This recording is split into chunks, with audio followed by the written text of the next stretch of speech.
Kemudian anggapan bahwa Mekah atau Ka'bah adalah tempat yang tidak nyaman untuk didatangi. Kemudian itu dijawablah oleh Allah dengan kalimat ayat pertama ini, la uqsimu bihadzal balad. Apa yang kalian persangkakan itu, sungguh aku bersumpah tentang tempat ini, dia adalah tempat istimewa. Nah, itu makna.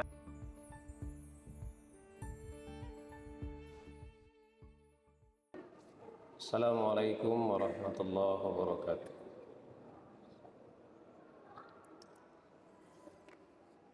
Bismillahirrahmanirrahim. Alhamdulillahirabbil alamin wa bi ni'matihi tatimmus shalihat.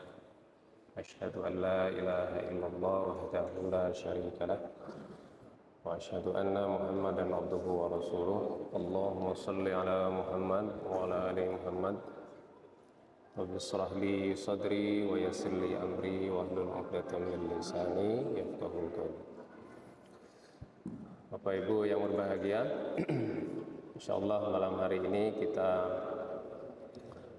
lanjutkan tadabbur kita setelah sebelumnya kita membahas surat Asy-Syams, dan saat ini sekarang kita beralih ke surat berikutnya yaitu surat Al-Balad. Bicara tentang apa surat ini, apa hikmah yang bisa kita ambil, apa keterhubungan antara surat ini dengan surat sebelumnya. Jadi surat sebelum surat Al-Balad ini adalah surat Al-Fajr. Ya, kalau kita memperhatikan munasabah atau kesesuaian antara surat ini dengan surat sebelumnya. Di surat Al-Fajr itu kalimat terakhirnya itu kan ini ya. Ya ayuhan nafsul mutmainnah irji'i ila rabbiki radiyatan mardiyah fadkhuli fi ibadi wadkhuli jannati. Nah, salah satu makna itmi'nan atau mutmainnah atau kenyamanan, kedamaian, ketentraman hati itu adalah dengan mengunjungi Mekah, yaitu mengunjungi Ka'bah ya. Maka seseorang yang sudah pergi ke sana itu biasanya ingin kembali ke sana gitu. Mungkin Bapak Ibu yang sudah ke sana itu pengen lagi gitu. Apalagi kalau sudah menyentuh Ka'bah gitu. Jadi memang itu bagian dari doa Nabi Ibrahim ya, dijadikan orang yang berkunjung ke Ka'bah itu dinaikkan kerinduannya untuk kembali datang ke sana. Maka jika ada orang yang senantiasa bolak-balik ke sana, entah itu untuk umroh atau melakukan ibadah haji, itu karena tempat itu bikin mereka itmi'nan, bikin mereka itu mutmain, bikin mereka itu nyaman, tentram gitu. Ya. Orang kalau ke Mekah mau ngapain coba ya Bapak Ibu? Kalau enggak dia umroh dan haji, kan kebanyakan kan itu ya. Walaupun mungkin ada begitu ya yang jadi kerja di sana, yang jadi karyawan. Tapi kalau kita kategorikan secara umum ya, kebanyakan orang pergi ke sana karena untuk ibadah, untuk melihat Ka'bah, untuk berkunjung ke Baitullah. Sebab itu membuat mereka itmi'nan, membuat mereka nyaman. Nah, maka ayat pertama di surat Al-Balad ini bicara tentang Mekah secara langsung ya. A'udzubillahi minasyaitonirrajim. Bismillahirrahmanirrahim. La uqsimu bihadzal balad. La artinya tidak, uqsimu sumpah, bihadza dengan ini, al-balad kota atau negara. Jadi kalau kita sambungkan artinya ya mungkin agak sedikit aneh kalau kita melihat terjemahnya. Saya tidak bersumpah untuk kota ini. Ini hal yang sebelumnya kalau kita membahas tentang surat Qasam, surat sumpah, itu kan biasanya diawali dengan wadduha, wal asri, wal laili, wasyams, ya, wal fajr. Nah, kalau ini sebetulnya juga sumpah, tapi diawalinya itu dengan la. Dan ini agak ya dilihat dari terjemahannya aneh. Kan orang bersumpah itu biasanya untuk meyakinkan terhadap sesuatu. Ya, sesuatu tersebut penting dan butuh perhatian. Nah, kalau ini kalau dilihat di cara terjemahnya, tidak, aku tidak bersumpah. Kan? Ini apa itu? Kalau mau bersumpah kenapa mengatakan begitu? Ya. Kata balad di sini di dalam tafsir Maroghi itu disebutkan bahwa yang dimaksud dengan balad itu adalah Mekkah. Nah, ini dia. Al-balad huwa Makkah. Jadi yang dimaksud balad itu adalah Mekah. Di tafsir yang lain maknanya diluaskan seperti di tafsirnya Mawardi misalkan ya. Dia menyebutkan di situ kaulani. Ma makna balad wa kaulani. Kaulul awal makna balad atau arti dari balad itu adalah Makkah. Nah, sama dengan tafsir Maroghi. Kemudian dia memberikan ini riwayat dari Ibnu Abbas. Ya, yang menyatakan kalau yang dimaksud dengan balad di situ adalah Mekah. Karena di situ juga ada alif lamnya. Kalau dilihat tulisannya, ini dia alif lamnya. Hazal. Ya, mungkin Bapak Ibu masih ingat kalau biasanya ada alif lam itu menandakan hal tersebut merujuk khusus kepada sesuatu tertentu atau orang tertentu. Maka karena ini khusus, merujuknya oleh penafsir ini disebutkan salah satu maknanya adalah Makkah. Ya. Kemudian ditambahkan oleh Mawardi lagi bahwa makna lain selain Mekah, ya, yang disebut balad itu adalah al-haram kulluhu. Nah, ini dia.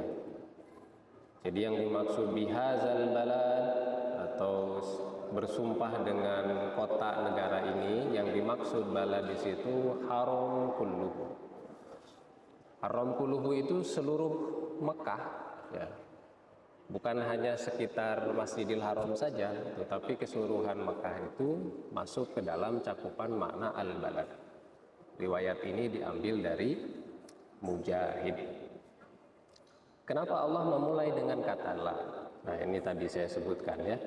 Ini la, ini artinya kan tidak. Tidak. Aku bersumpah. Uksim itu bersumpah.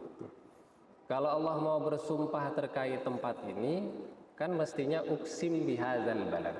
Itu ya secara bahasa. Tapi Allah menambahkan la, yang artinya di situ saya tidak bersumpah terkait kota ini. Ya. Pertama, Bapak Ibu sekalian, maksud dari kalimat sumpah yang demikian ini karena ada peristiwa tertentu.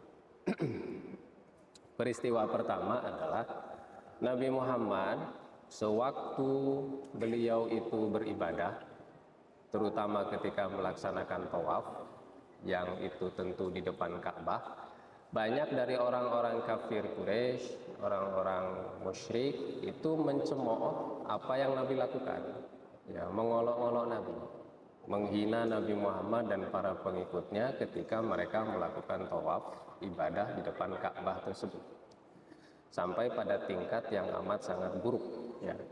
Sehingga mereka mengatakan ini negara, ini tanah haram, ini tanah Arab rusak karena mereka ini hancur. Karena mereka itu sudah memutarbalikan ajaran nenek moyang. Ya. Orang-orang penting yang ada di masyarakat Arab ketika itu tidak mereka perhatikan. Bagi mereka ini kerusakan, dan awal kerusakan tanah Arab itu dimulai oleh Nabi Muhammad. Itu kata mereka orang-orang musyrik. Kemudian yang kedua, itu peristiwa pertama. Peristiwa kedua, tanah haram, ya, penamaan tanah haram itu kembali kepada peristiwa Nabi Ibrahim. Nabi Ibrahim itu tinggal di Palestina, diminta oleh Allah datang ke Arab. Nah, ketika itu Arab tuh nggak ada apa-apanya, kosong isinya, nggak ada orang juga di situ. Kalau di situ tidak ada tumbuhan, nggak ada hewan. Kalau nggak ada hewan, nggak ada manusia. Malah Nabi Ibrahim dengan istrinya Hajar disuruhnya pergi ke sana, pergi ke tanah Arab itu. Apa yang istimewa dari tanah Arab itu? Yang istimewa itu karena dia punya air. Ya. Sewaktu ditinggalkan oleh Nabi Ibrahim, Siti Hajar di tempat tersebut, dan dia tidak menoleh ke istrinya. Ketika itu istrinya baru lahiran juga. Dia pergi sampai dipanggil 2 kali, Nabi Ibrahim tidak nengok, tidak melihat. Sampai yang ketiga kalinya, kemudian Siti Hajar mengatakan, apakah kamu disuruh oleh Allah datang ke sini dan ninggalin saya? Dan Nabi Ibrahim berhenti, lalu balik badan dan mengatakan, ya, saya memang disuruh oleh Allah. Lalu kata istrinya, kalau begitu pergilah, biarkan aku di sini bersama anakku dan biarkan Allah yang mengurus kamu. Ini 2 orang ini kalau udah pakai keimanan tuh berat gitu ya. Manusia biasa ini tidak akan mampu untuk mengikutinya. Dan Nabi Ibrahim itu pergi ke Palestina juga untuk melihat istrinya yang lahir. Ya, istri Sarah itu kan. Dan Sarah di Palestina juga hidupnya enak dan dia bukan manusia, bukan wanita biasa juga gitu, Sarah itu. Ya. Sampai Hajar harus bolak-balik di antara Bukit Sofa dan Marwah 7 kali dalam riwayat. Walaupun sebetulnya tidak bisa kita bilang 7 kali, itu bisa lebih daripada itu. Dan Nabi Ibrahim juga meminta kepada Allah untuk menolong istrinya tersebut. Sehingga diberikanlah ilham kepada mereka, lalu keluarlah air Zam-Zam, dan ketika itu tempat tersebut menjadi istimewa. Ya, datang kemudian sedikit demi sedikit orang untuk berkunjung ke tempat tersebut, ya, karena ada air di situ melimpah dan tempat itu menjadi istimewa. Sampai kemudian berlalulah masa, banyak orang menyembah batu di situ, ya, membuat itu batu jadi tuhannya disembah, padahal tidak memberikan apa-apa, tidak ngasih janji surga neraka juga, tidak ngomong pahala dosa, tapi mereka menyembahnya. Sikap tersebut kemudian dikritik juga itu oleh Allah di surat Al-Mulk, ya, ayat terakhir. Nah, ini dia nih. Nah, ini dia. Ya, ini ayat ini sebetulnya mengkritik mereka itu yang punya kelebihan, sudah dikasih banyak tapi malah mereka melakukan sesuatu bertolak belakang. Melakukan kemusyrikan. Qul ara'aytum in asbaha ma'ukum ghaura famayatikum bima'im ma'in. Coba bilang itu sama mereka yang musyrik-musyrik itu. Gimana jadinya kalau air Zam-Zam itu saya hilangkan? Kata Allah. Gimana itu jadinya kalau air itu sumbernya udah nggak ada lagi? Ya. Famayatikum bima'im ma'in. Memangnya mereka pikir siapa yang ngasih air itu? Kok mereka malah musyrik? Nah, ini ayat memang untuk mereka, tapi bisa juga untuk kita juga ini. Ya. Kita ini udah dikasih mata, dikasih telinga, dikasih mulut. Dikira siapa yang kasih itu? Itu yang ngasih Allah. Kenapa tidak pakai buat ibadah? Dikasih tangan, dikasih kaki, harusnya melangkah kepada hal-hal yang betul. Ini malah tidak. Gimana kalau kakinya saya hilangin? Kata Allah begitu. Dikiranya siapa yang kasih semua itu? Ini masuk ke kita juga. Itu kan kritikan buat kita juga. Ya, pengingat buat kita. Dan itu hal yang juga Allah sampaikan kepada mereka ketika kemusyrikan itu terjadi di balad tersebut, ya, atau di Mekah. Ya. Kenapa kalau kita pikir ya, kenapa Mekah itu atau Ka'bah itu nggak di Jogja aja? Ya, kenapa harus di sana? Yang menarik apa coba kalau ke sana, Bapak Ibu? Ya, gunung-gunungnya batu, ya, panas, padang pasir, itu ya. Hijaunya juga kurang, ya, sekarang kan udah mulai banyak tuh hijau-hijau di sana itu ya.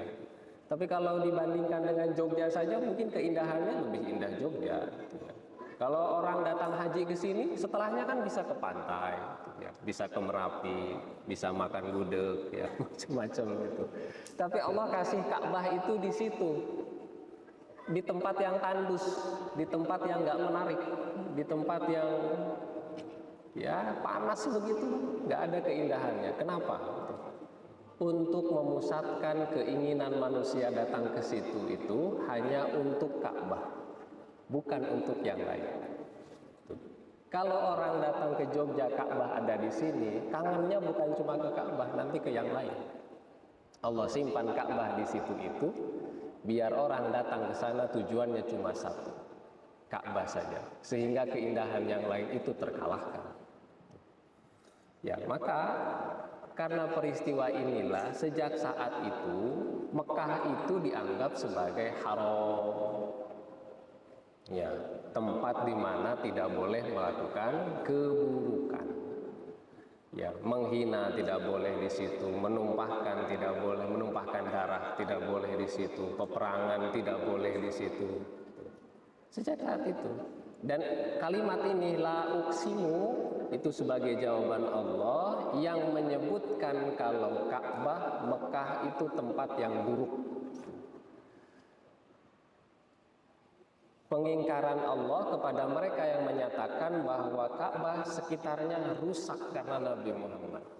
Jadi kalau misalkan kalau kita begitu ya, ngobrol dengan orang lain, lalu orang lain itu ngomongin kawan kita, ya, itu temenmu itu ya, udahlah jahat, ya, tukang maling, pencuri, korupsi, semua sikap negatif itu disebutkan oleh orang lain. Lalu kita membela teman kita, oh tidak. Nah itu seperti itu. Ya. Jadi kata lain, oh enggak. Kamu salah paham terkait Nabi Muhammad di Mekah. Kamu salah paham terkait Ka'bah dan Mekah dan juga kota ini. Tidak seperti apa yang kamu sangkakan. Itu jadi makna dari la uksimu bihadzal balad. Karena ada satu prasangka terhadap Nabi Muhammad dan acaranya itu merusak Ka'bah, merusak Mekah, dan kemudian anggapan bahwa Mekah atau Ka'bah adalah tempat yang tidak nyaman untuk didatangi. Kemudian itu dijawablah oleh Allah dengan kalimat ayat pertama ini, la uksimu bihadzal balad. Apa yang kalian persangkakan itu, sungguh aku bersumpah tentang tempat ini, dia adalah tempat istimewa. Nah, itu makna yang pertama ya dari ayat pertama ini, la uksimu bihadzal balad. Ayat kedua, wa anta hillum bihadzal balad. Ya. Wa anta itu kamu, dan kamu hillun dihalalkan bihadzal balad, terhadap kota ini. Ya, apa maksudnya dihalalkan itu? Ya. Halal, anta itu siapa yang dimaksud di sini? Anta itu adalah Nabi Muhammad SAW. Hil atau sama dengan halal itu artinya lepas. Jadi kalau kita sering menyebut halal, ya, makanan ini halal kita nyebutnya. Ya. Minuman ini halal. Kenapa kita menyebut halal? Apa artinya halal secara bahasa? Artinya halal secara bahasa itu lepas. Apa yang dimaksud lepas? Lepas keharamannya. Karena haramnya udah nggak ada, maka kita menyebutnya halal. Itu ya. Nabi Muhammad itu dihalalkan di negara ini, di tanah ini, di tempat ini. Apa yang dimaksud dengan dihalalkan? Ya. Coba kita lihat pendapat para mufassir ya. Di tafsir Mawardi itu disebutkan fihi salasah aujuh. Ada 3 maksud dari makna halal di situ. Ahaduha hillul laka ma sana'atu fi hadzal balad min qital aw ghairuhu. Hadza qala Ibnu Abbas wa Mujahid. Makna pertama hal. Hil yang dimaksud di sini dihalalkan adalah dihalalkan kepadanya, kepada Nabi Muhammad untuk melakukan peperangan dan selainnya di situ. Karena Ka'bah itu tidak boleh kan ada pertumpahan darah. Orang kalau habis bunuh orang masa itu, sekarang juga lalu lari ke Ka'bah, orang itu tidak boleh dibunuh di situ. Ya, tidak boleh dihilangkan nyawanya. Itu tempat haram untuk menjatuhkan darah di situ. Tapi makna hil di sini itu satu kekhususan ke Nabi Muhammad. Sekarang aku halalkan kamu berperang di situ kalau nyawamu dan para pengikutmu itu dalam bahaya. Maka kamu boleh membunuh mereka. Nah, gitu dia. Ini makna yang pertama. Ini qala Ibnu Abbas wa Mujahid. Wasani anta muhillun fi hadzal balad ghairu muhirrum fi dukhulika amul fath. Nah, yang kedua ini hubungannya dengan amul fath. Kita sudah bahas ayat ini, yaitu surat Al-Fath, surat An-Nasr. Bahwa Nabi Muhammad itu halal untuk masuk ke tempat ini kapanpun dia mau, khususnya pada amul fath, ketika keadaan orang musyrik Arab itu menyerah semuanya. datang ke situ tanpa ada peperangan sedikit pun, lalu Nabi berdiri di depan Ka'bah dan kemudian pidato di situ. Tidak ada pertumpahan darah hari ini. Semua yang masuk ke dalam Islam, semua yang tidak ingin ada niat peperangan, maka akan dilindungi.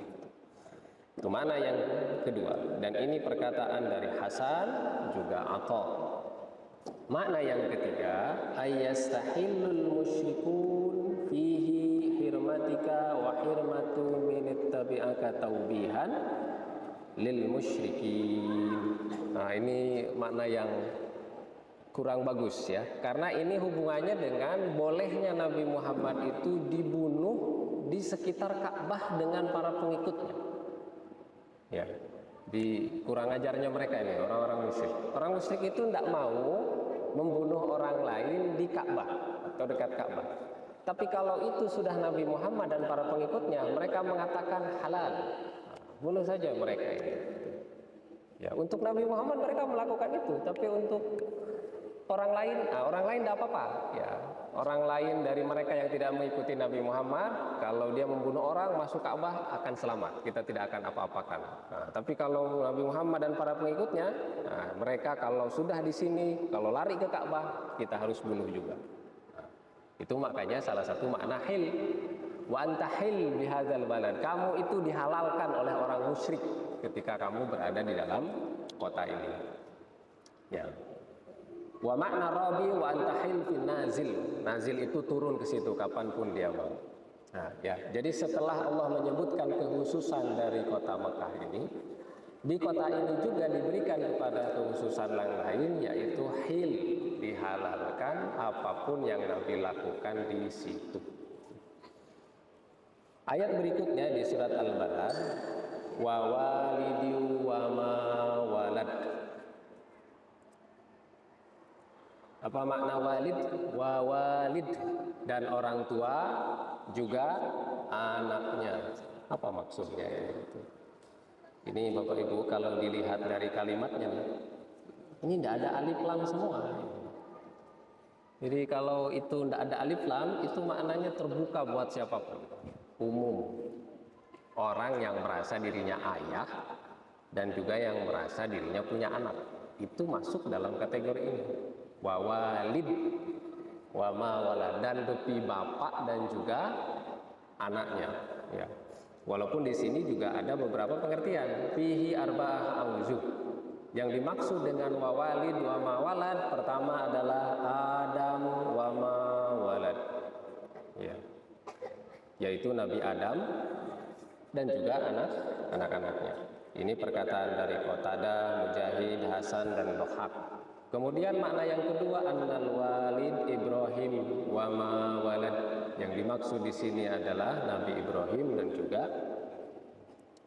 anak-anaknya. Makna yang lain bahwa yang dimaksud dengan wa walidi wa ma walad adalah Nabi Muhammad sendiri dengan perkataan dari Rasulullah SAW. Liqaulihi innama ana lakum mislul walid muallimakum. Yaitu perkataan Nabi kepada para sahabatnya dengan mengatakan, saya ini seperti bapak yang mengajari kalian. Nah, sehingga karena ada perkataan dari Nabi tersebut, maka makna wa walidi wa ma walad itu merujuk kepada Nabi Muhammad sendiri. Kata ma di situ ini wa ma ini untuk ta'ajub. Makna maknya mak ta'ajub. Ta'ajub itu untuk menyatakan kedahsyatan, kehebatan, gitu ya. Kalau bahasa Inggris biasanya pakai what. Kalau dia ingin menyebutkan masjid ini luar biasa, orang Inggris itu akan mengatakan what a mosque. Ini masjid dahsyat sekali, luar biasa itu. Atau kalau ingin menyatakan seorang anak laki-laki itu hebat banget, mereka akan mengatakan what a boy. Wah, ini bagus nih anak ini. Nah, kalau kita ini apa kalau bahasa Jawa ya? Apa Bapak Ibu? Untuk menyatakan ketakjuban. Ya, jadi mak di situ maksudnya untuk menyebutkan ketakjub pada sesuatu. Ya. Ini artinya dalam tafsir-tafsir modern saya tidak menemukan penafsiran di yang paling modern yang saya kutip itu Marogi. Marogi tidak mengartikan ini lebih jauh tentang makna wawalidi wa ma walad. Dia hanya menyebutkan proses tentang bagaimana seorang tua itu menjaga atau berperan penting kepada anaknya. Hanya itu saja, tidak lebih dalam lagi. Di tafsir Mawardi pun yang kita kutip hari ini juga tidak menjelaskan lebih jauh. Kemudian di tafsirnya Ar-Razi juga begitu. Tapi di tafsir lain yang juga di Indonesia seperti misalkan tafsir Quraisy Shihab, ya, ini memaknai wa walidi wa mawalad lebih luas. Apalagi jika dihubungkan dengan kehidupan pendidikan keluarga. Ya. Sumpah ini adalah sumpah ayah demi seorang ayah, seorang bapak dengan anaknya. Ya, jadi yang menentukan di dalam ilmu kesehatan, yang menentukan anak itu lelaki dan perempuan, itu kan ayah, benih ayahnya. Jadi kalau istrinya itu melahirkan tidak inginnya anak laki-laki, tapi lahirnya anak perempuan, ya jangan salahin istrinya. Itu memang benih. Ya. Dan yang lain yang dimaksudkan wa walidi wa mawalad sebetulnya adalah koneksi yang apik antara ayah dengan anak itu harus terjalin dengan erat. Jadi ayah itu harus ada, bukan cuma ibu. Nah, kebanyakan saya pikir ya Bapak Ibu, anak-anak itu akan lebih banyak curhat ke ibunya gitu, daripada ke bapaknya. Benar nggak ini ibu-ibu? Karena bisa saja bapaknya nggak hadir gitu ketika dia perlu, ketika dia butuh, atau dia tidak percaya dengan bapaknya. Waktu ada masalah gitu, sana ngomong ke bapak, kata ibunya, enggak lah, nanti bapak malah marah kalau ngomong begini. Mending ibu, karena ibu susah untuk marah, atau sekalipun marah, ya tetap sayangnya itu hidup gitu. Walaupun anaknya teriak-teriak, ya dia tetap akan menyayanginya. Beda kan dengan bapak. Nah, kalimat wa walidi wa mawalad itu seringkali juga dihubungkan dengan kisahnya Nabi Ibrahim. Ya, ketika dia bermimpi kalau dia menyembelih anaknya. Ya, inni ara fil manam anni azbahuka fanzur maza taro. Nah, ini salah satu contoh sumpah kalau diaplikasikan dalam kehidupan kita lewat kisah Nabi Ibrahim. Yakni sewaktu Nabi Ibrahim bermimpi dia menyembelih anaknya. Nabi Ibrahim kan sempat ragu, ini benar nggak mimpi saya ini? Ya. Sampai mimpi itu datang berkali-kali, lalu dia datang kepada anaknya Nabi Ismail dan dia berkata kepada anaknya itu, bapak itu mimpi nyembelih kamu. Apa yang disampaikan oleh Nabi Ibrahim kepada Ismail tidak menyuruh langsung Ismail untuk berbaring dan potong. Semalam bapak mimpi nyembelih kamu, nah sekarang berbaring tak potong. Tidak, tapi dia meminta pendapat anaknya. Fanzur maza taro, kata Ibrahim. Menurut kamu gimana? Itu. Ketika Nabi Ismail itu hendak disembelih itu, beliau itu berumur sekitar remaja belasan tahun. Jadi konsep wa walid wa mawalad, sumpah Allah demi bapak dan anaknya itu, yakni kalau si anak sudah umur belasan tahun, Bapak Ibu, ajak diskusi, ajak tukar pikiran, ajak untuk menaikkan nalarnya, ajak dia minta pendapat. Menurut kamu gimana? Jadi jangan banyak nunjuk-nunjuk, sana, nggak boleh. Tapi diajak untuk duduk bersama. Menurut kamu gimana? Sama seperti Nabi Ibrahim itu. Dan jawaban yang ingin semua ayah itu pengen. Ya, ketika disuruh untuk disembelih itu, fanzur maza taro, apa jawabannya Nabi Ismail itu? Ya abatif al ma tu'mar satajiduni insyaallah minas sabirin. Wahai ayahku yang tersayang dan terhormat, kalau memang itu perintah Allah, lakukan. Luar biasa itu. Sejak sebelum dua istrinya itu mengandung, Bapak Ibu, Nabi Ibrahim itu sudah berdoa kepada Allah tidak berhenti. Robbi habli minas solihin, Robbi habli minas solihin, nggak berhenti. Dikasih dua karunia anak dua, Ishak dan juga Ismail. Dua-duanya punya kelebihan masing-masing. Allah menyebut Ishak itu dengan gulamun alim, anak yang amat sangat cerdas. Ismail itu digelarinya oleh Allah gulamun halim, anak yang amat sangat penyabar. Itu doa dari ayah yang tidak berhenti. Ya, ini pun harus dilakukan. Ini dari saudara-saudara yang belum menikah di sini ya. Memang belum menikah, tapi doa Rabbi habli minas solihin, sudah sebutkan saja.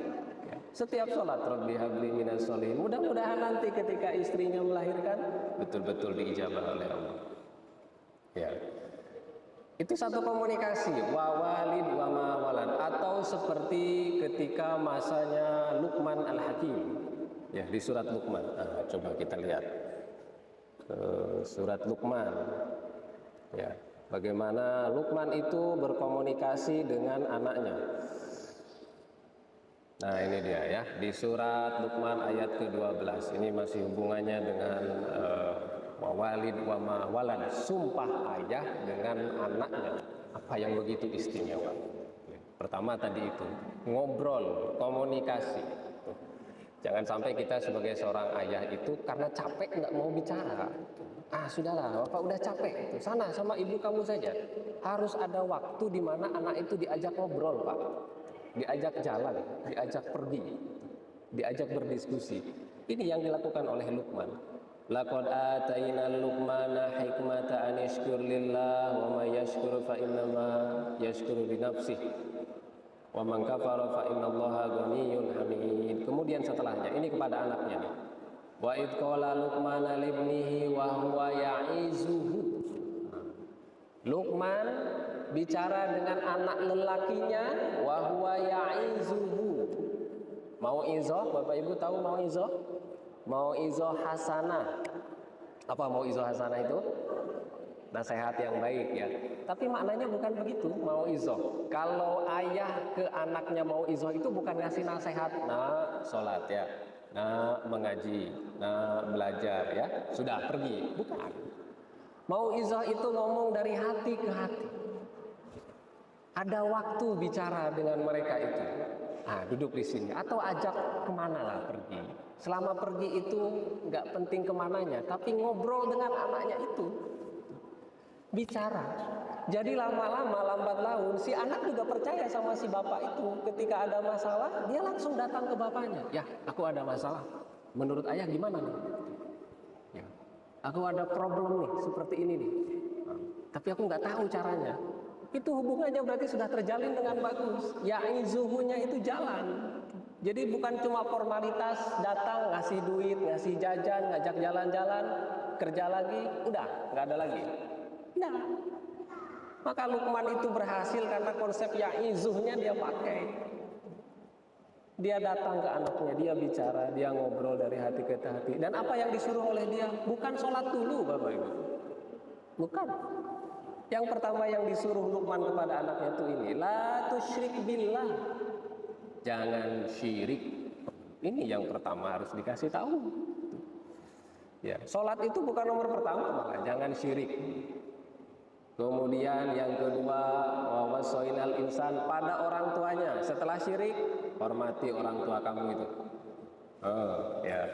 Yang ketiga, kalau orang tuamu nyuruh kepada kemusyrikan ya, dan kamu tidak ingin mengikutinya, maka kamu harus ma'rufah. Tolak dia dengan baik, jangan bentak, jangan marah-marah. Coba lihat anak-anak sekarang ya, Bapak Ibu. Ya.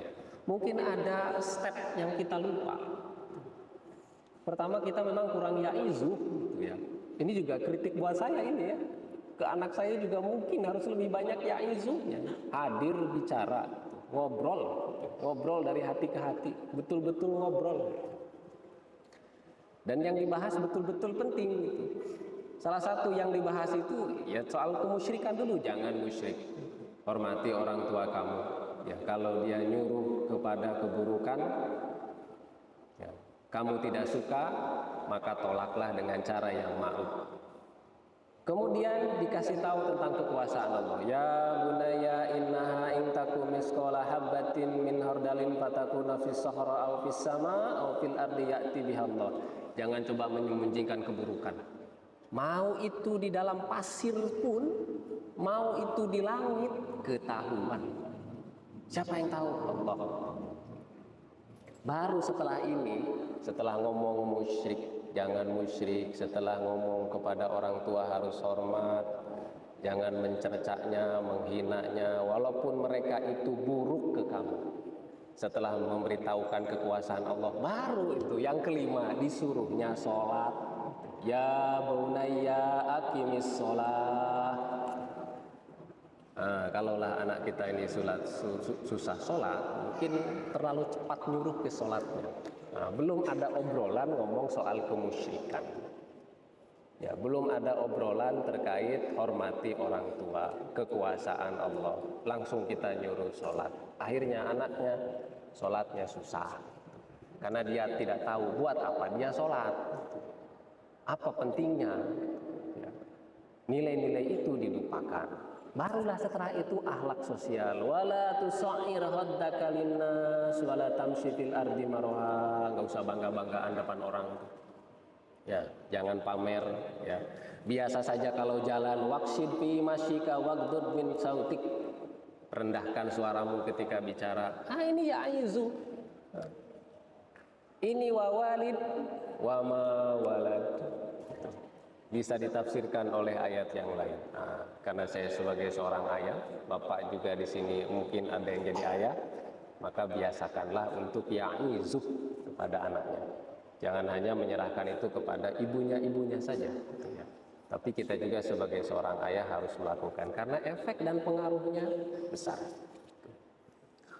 Wa walidin wa ma walad laqad khalaqnal insana fi kabad. Nah, ini adalah jawabul qasam. Qasamnya ada berapa? Qasamnya ada 3. La uqsimu bihadzal balad wa anta hillum bihadzal balad wa walidi wa ma walad. Ini sumpah-sumpahnya. Jawab sumpahnya ini. Laqad khalaqnal insan fi kabad. Ya. Laqad itu artinya sungguh-sungguh. Benar sungguh-sungguh. Ada 2 itu ya, sungguh-sungguhnya. Sebetulnya la itu sudah sungguh-sungguh betul artinya. Ditambah qad. Udah makin lagi. Laqad itu sudah sesuatu yang kita butuh memperhatikannya, betul-betul penting ini. Laqad ya, khalaqna, kami menciptakan. Na itu adalah domir atau kata ganti, domir muttasil dari nahnu. Nahnu itu artinya kami. Karena khalaqa itu fi'il madhi, kata kerja lampau, telah melakukan, maka kata nahnunya itu hanya dikasih nun ya, di belakangnya itu. Ini ya Bapak Ibu. Nah, khalaqna ya, mudah-mudahan nampaklah Bapak Ibu ya. Nah, itu kependekan dari nahnu, kami menciptakan atau kami telah menciptakan. Ya. Khalaqa itu sudah lampau. Kalau saya menciptakan, khalaqtu, ana, saya itu dalam bahasa Arabnya ana, tapi kalau dimasukkan ke dalam kata kerja, anaknya diganti jadi tu. Kalau saya menciptakan khalaqtu. Seperti ayat yang lain, wa ma khalaqtul jinna wal insa illa liya'budun. Di situ tu itu saya, maksudnya Allah. Khalaqnal insan, ini satu ayat lagi ya Bapak Ibu, biar dari sisi bahasanya dulu. Nanti minggu depan insya Allah dari penjelasan lebih lanjut terkait ayat ini. Insan itu artinya tentu manusia. Kadang manusia itu disebut di Al-Quran pertama khalifah, kadang dia disebut Bani Adam, kadang dia disebut Bashar, kadang disebut Nas, kadang disebut insan. Ya. Kalau khalifah artinya pemimpin, kalau Bani Adam memang keturunan Adam, kalau Bashar itu karena punya kulit, bisa dilihat, bisa diraba. Nas itu karena sering lupa. Ya, insan maknanya dia sukanya dengan harmoni, dia senang dengan hidup bersama, dia itu lembut, tidak suka cekcok. Jadi dasarnya manusia itu begitu. Jadi kalau ada manusia itu semuanya ribut saja, senangannya gaduh aja, ya itu agak tidak wajar disebut manusia itu. Karena manusia itu tidak begitu sifatnya. Ya, sifat dasarnya itu lembut. Sifat dasarnya itu suka bersama, harmoni, tidak suka mojok sendiri, ya. Insan fi kabad. Kabad itu artinya susah, berat, ya. Bisa juga ini makna lainnya kibdah. Kibdah itu hati atau darah yang membeku. Kehidupan manusia ketika diciptakan itu dalam keadaan yang amat sangat susah, berat. Apa susahnya, apa beratnya? Kita bahas di minggu yang akan datang Bapak Ibu sekalian. Insyaallah. Demikian saya kira untuk malam hari ini, mudah-mudahan ini memberikan pengetahuan ya pada Bapak Ibu sekalian, memberikan pemahaman lain terkait ayat ini. Syukron, terima kasih. Mohon maaf atas kekurangan. Afu minkum, wallahu a'lam bishawab. Assalamualaikum warahmatullahi wabarakatuh.